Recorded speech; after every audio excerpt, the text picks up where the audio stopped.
So hi guys, welcome back to my YouTube channel again. So guys, in this video we will see how to fix archive option missing in your Outlook 365.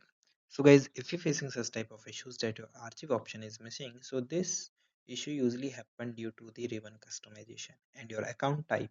Okay, first of all guys, you open your authentication app and click on your profile icon. And guys, here you see the option of archive. If it is not, click on this added option. And guys, here you add, just mark like this. Okay, and for remove you just click here. Okay, so this is the way that you can delete and add archive.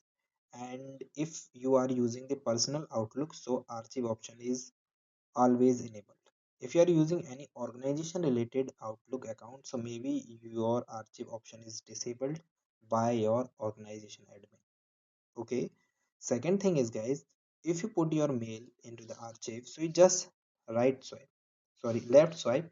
And guys, here you see the option of archive and it directly move to the archives. So guys, go here and check that we added two mail in your archive mode. Okay, another thing is guys, you try to uninstall your application and reinstall it.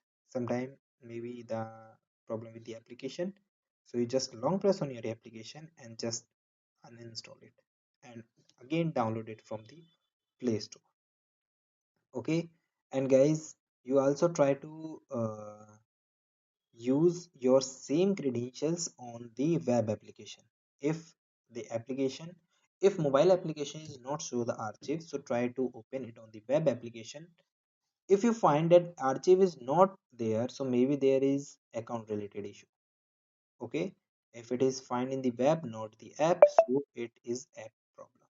Okay, for this you just follow uninstall the application, update your application. These are the basic things that you can learn. Okay, and guys, you also try to change your account type, so maybe it has also help you to get your archive option. Okay, okay, so these are the basic things that you can done. And guys, thank you and have a nice day. And guys, subscribe our YouTube channel for the further informations. I hope this video is very helpful for you.